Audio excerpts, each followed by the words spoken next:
waxay u muuqataa madaxweyne xasan sheekh maxamuud hadda inuu wajahayo mid ka mid a cadaadisyadii ugu baanaa waxaana ay iminka noqonaysaa cadaadiska inay ku soo biirayaan madaxdii xilalka ugu horeeya oo si wada jira u soo saaray warqad dhaleecayn ah oo la xiriira hanaanka dhulka dowladda loo maareeyo kaasoo waayadii ugu dambaysa filla Soomaaliya ay si weyn ugu mashquulsanayd madaxdan waxay sidoo kale tilmaameen in qaanuunka dowladda iyo xeerarka dhinaca dhulka ee dalka u yaala la baalmaray marka dhinac kasta laga istaago tallaabooyinka dowladda madaxweyne xasan sheekh maxamuud ee qaaday madaxweyne xasan sheekh ayaa noqonaya madaxweyne isagoo xilka haya ee si wada jira madaxdii xilka uga horeysay ay si weyn uga soo horjeestaan tallaabooyin uu qaaday waxaana sidoo kale dowladda loogu baaqay inay u diirnaxdo dadka maatida ah ee guryaha laga saaray madaxdan waxay sidoo kale soo jeediyeen in la tixraaco hanaanka maaliyadda qaranka oo ay muhiim tahay dhulalka xitaa dowladdu ay beeciso in la dhigo qasnada dhexe ee dowladda taas oo loogu adeegayo qaranka sidoo kale waxay soo jeediyeen in dadka Soomaaliyeed loo sameeyo turaale isla markaana madaxda qaranka hadda joogta aanay u dhaqmin si ka baxsan qaanuunka madaxdan ayaa dadka hadda warqadda diray waxaa ka mid ah Cabdiqaasin Salaad Xasan oo in muddo aan qayb ka ahayn hanaanka siyaasadda qaranka iyo sida ay wax u socdaan isla markaana aan ka soo muuqan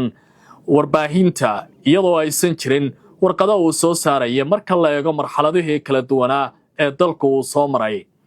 madaxweyne xasan sheekh oo hore u wajahaya cadaadisyo siyaasadeed oo aad u adag oo uga imaanayay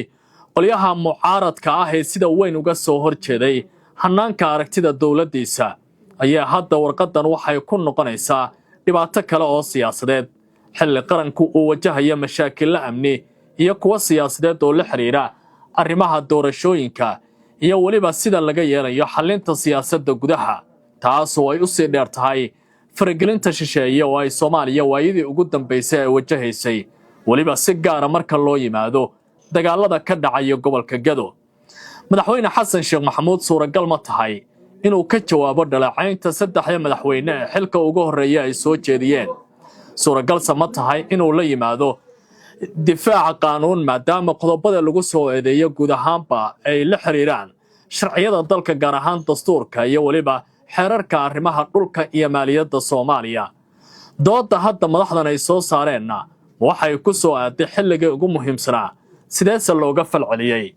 muuqaalka koowaad ee caawa iyo qubanaha Barrow Show ayaan ku faaqidayaa saaxiibayaal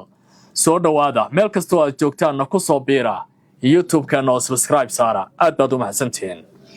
ma ogtahay in dhakhtar Shaafici aadan dirir loo aqoonsaday dhakhtarka ugu wanaagsan qaliimada dalkeena Soomaaliya ahna dhakhtarkii ugu horeeyay ee wax ku qala qalabka casriga ah ee laparoscopiga ama laserka maalin waliba wuxuu heegan kugu yahay isbitaalka Shaafici ee magaalada Muqdisho ee hore u gaar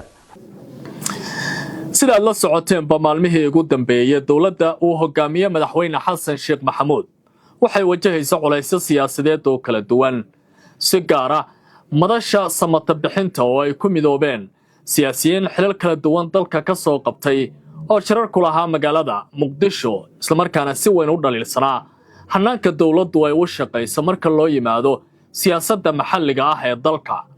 iyo sidoo kale xubnaha maamul goboleedyada madaxda ka qaarkood oo ka baxay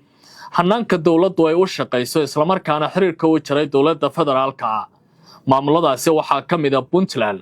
iyo Jubbaland oo marka saamiga siyaasadda Soomaaliya la fiiriyo hal daraf ka wada raacaya dowladda ayaa iminka tan iyo markaasi wajahaysay xasilooni darri siyaasi ah oo si weyn looga dareemay gudaha dalka taas oo xitaa saameyn ku yeelatay arrimaha amniga qaranka Soomaaliya dhinaca kale dowladdu waxay wajahaysaa dagaal culus oo ay kula jirtay kooxaha argagixiso oo gobolada qaar hore looga saaray balse qaarkood markii dambe dib u qabsaday arrimahan oo dadka siyaasadda falanqeeya kana aragtida dowladda federaalka ay ku dhaliileen kala qaybsanaanta siyaasiga ah ee ka jirta Soomaaliya si gaar ah maamulada hadda lagu la dagaalamayo kooxaha argagixiso oo ka shakiya maamulada qaar oo ay la shaqeynayeen sida maamulka Hirshabeelle oo ah kan ugu badan oo deegaanadii laga xoreeyay argagixisadu ay dib ula wareegeen haddaba warqadda ay soo saareen saddexdii madaxweyne ee xilka ugu horeeyay madaxweynaha Soomaaliya xasan sheekh maxamuud ayaa waxay kala yihiin cabdiqaasin salaad xasan oo ka mid ah siyaasiyiinta sida weyn loo xushmeeyo horena u soo qabta xilal kala duwan oo ugu sarreeya madaxweynaha qaranka maxamed cabdulaahi farmaajo oo ahaa madaxweynihii ka horreeyey xasan sheekh maxamuud oo hadda talada jooga iyo sheekh shariif sheekh axmed oo isna hore u soo noqday madaxweynihii dowladdii ku-meel gaarka ahayd dhammaan madaxdan waxa ay si weyn warqadda wadajirka ay soo saareen ay u muujiyeen xaaladda siyaasadeed ee dalka marka laga yimaado tan arrimaha dhulalka la xiriirka hannaanka dowladdu ay u wajahaysa inay tahay mid guud ahaanba baalmarsan qaanuunka waxay ugu horrayn u sheegeen shacabka laga saaray deegaanadii ay ku noolaayeen ee dhulka danta guud inay la wadaagayaan xanuunka waxaana dowladda loogu baaqay dadkaasi inay siiso goobo ay ku noolaadaan oo caafimaad ahaan iyo badqab ahaan ay ku baraari karaan marka loo eego deegaanka laga saaray isla markaana halkaasi ay ku sii jiraan warqadda saddexdan madaxweyne ay soo saareen ayaa abuurtay saameyn aad u ballaaran waxaana ay kordhinaysaa culayska siyaasiga ah ee madaxweyne xasan sheekh maxamuud uu hadda wajahayo iyadoo tallaabadan ay u muuqanayso ku eedayn musuq maasuq oo dowladdu ay hadda wajahayso sida madaxdan qoraalkooda ka dhex muuqanaya warqadda ayaa ugu horrayn waxaa lagu yidhi ugu horrayn waxaan tacsi u diraynaa qoysaska iyo qaraabada dadkii ku dhintay howlgalladii ku tagrifalka dhulka danta guud ee ka socda magaalada muqdisho waxaan leenahay eebba ha u naxariista intii dhimatay kuwa dhaawacmana ha caafiyo sida ku cad qodobada 25aad 26aad iyo 43aad ee dastuurka ku-meel gaarka ah ee jamhuuriyadda federaalka ee Soomaaliya qodobada 50aad iyo 51aad ee sharciga maaliyadda guud ee qeexaya hantida danta guud iyo sida loo maamulayo iyo qodobada 6aad 22aad ee xeerka 41aad ee sharciga dhulqaybinta qodobadaasi dhammaan waxay qeexayaan marka laga saarayo diiwaanka dhulka danta guud inay waajib tahay in la xaqiijiyo arrimahan in muwaadin kasta uu xaq u leeyahay inuu helo deegaan aan waxyeello u lahayn caafimaadkiisa iyo baraarihiisa nololeed 2 in la soo bandhigo in laga maarmay dhulka lana iibinayo iyo waliba sababta 3 in iibintaasi ay ka mas'uul tahay hay-adda iibka qaranka 4 in la raadiyo laguna qoro faafinta rasmiga ah ee dowladda laguna dejiyo goobaha dadku ay isugu yimaadaan 4 in la xaqiijiyo u sinaanta fursadaha helidda dhulka iyo ka faa'iidaysiga kheyraadkiisa 5 xaqiijinta ka faa'iidaysiga dhulka si waafaqsan mabaadi'da dheefsashada dhulka iyo iyadoo aan dhibaato loo geysan deegaanka 6 xalinta khilaafaadka ka dhasha dhulka iyo hantida 7 nidaaminta dhaqdhaqaaqa suuqa ganacsiga dhulka si looga hortago ku tagrifalka xuquuqda milkiilayaasha dhulka ee yaryar 8 in la dhigo qasnada dhexe ee dowladda dakhliga ka soo xarooda dhulka la iibiyey markay madaxda intaasi sheegeen haddana waxay si nasiib darraa ku tilmaameen tallaabooyinka dowladda uu hogaamiye madaxweyne xasan sheekh maxamuud ay qaaday oo ku saabsan arrimaha dhulkaas oo xitaa qaarkood lagu dagaalamay sida kii ku yaallay tarabuunka oo ay ka dhasheen shaqaaqooyin sabab u ahaa dhimasho iyo dhaawac soo gaaray dad halkaasi ku noolaa taasoo markii dambe dowladdu ay sheegtay gaar ahaan laamaha amniga ee Soomaaliya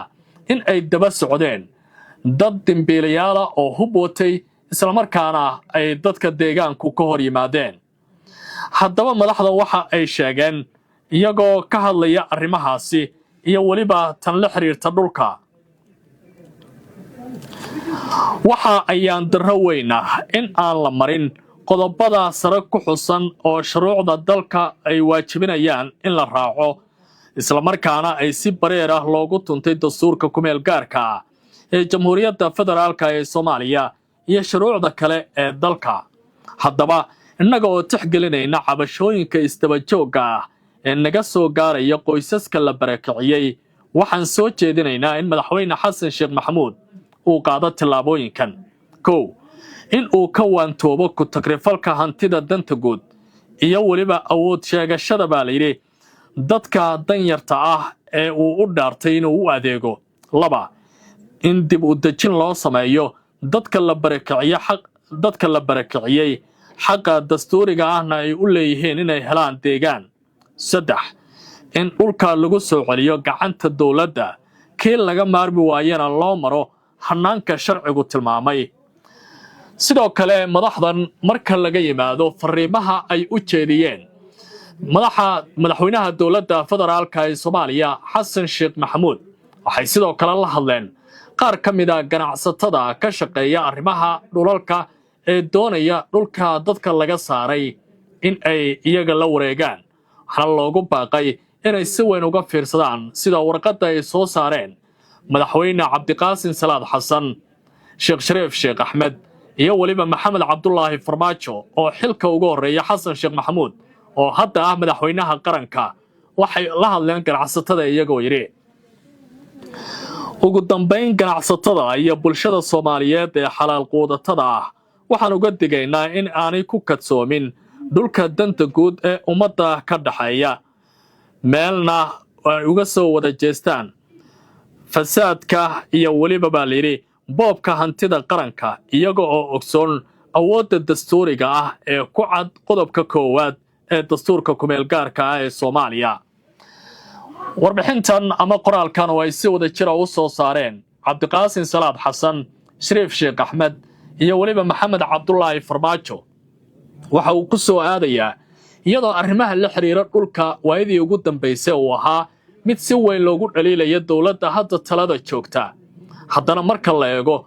dawladda ayaan ilaa iyo hadda wax jawaaba ka soo saarin. waa warqadii ugu cusleed oo ay si wada jira u soo saareen madaxweynayaashii xilalka soo qabtay ee ka horeeya Xasan Sheekh Maxamuud iyadoo culaysyo kala duwan oo siyaasadeed dawladdu ay wajahaysay. maalmihii ugu dambeeyay waxaa jiray xubno mucaarad ah oo dawladda ka soo horjeeda oo ka shaqaynaya mooshin ka dhana xukuumadda uu hogaamiyo ra'iisul wasaare Xamse Cabdi Barre. inkasta oo golaha wasiirada qaarkood iyo xubno dawladda aad u taageersan ay si weyn uga soo horjeesteen tallaabada ay mucaaradku qaadayeen, haddana waxaa hubanti ah sanadkan Soomaaliya inay galayso xaalad adag oo siyaasadeed marka dhowr dhinac oo kala duwan laga eego. marka la fiiriyo hanaanka wajahitaanka doorashooyinka la filaya inay dhacaan bisha May ee sanadka soo socda maadaama 15 bishaasi uu ku eg yahay muddada xilhaynta dastuuriga ah ee madaxweyne Xasan Sheekh Maxamuud. isla markaana dhinaca kale laga eego xaaladda amni ee qaranka oo meelaha qaar loo baahan yahay ciidamada dawladdu inay dib u xoreeyaan dhulka gacanta argagixisada ku jira iyo xasilinta siyaasadda amuraha gudaha maadaama maamul goboleedyada qaar iyo dawladda federaalka ay si weyn u kala aragti duwan yihiin. dadka qaar xitaa waxay soo jeedinayaan in maamul goboleedyada hadda jooga qaarkood uu waqtigoodii dhammaaday loona baahan yahay hanaankii lagu bedeli lahaa ama doorashooyin loola geli lahaa madaxda hadda maamul goboleedyadaasi hogaaminaya. marka dhinac kasta laga istaaga Soomaaliya waxay hadda wajahaysaa xaalad adag oo siyaasi ah. cidda kaliya oo arrimahaasi furfuraysana waxay noqon kartaa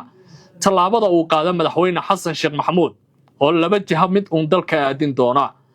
waa mar inuu la yimaado tanaasul siyaasadeed isaga iyo xukuumaddiisa isla markaana isku soo dhawaanshiyo la abuuro dhinacyada kala duwan ee aragtiyada qaba laga wajaho iyo waliba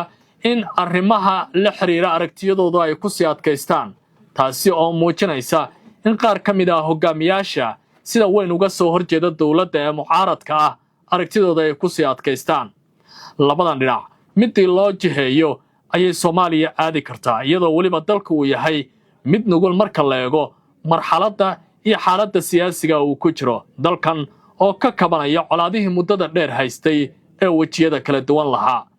soo dhawaada khiyaarta inala socotay tabinta caawa ee qaybtan qubanaha Barrow Show. intaan ayaan ku soo gabagabeynayaa si aad macluumaad iyo warar dheeraad ah u heshaan ku soo biira YouTube-kan oo subscribe saara. nabadgelyo.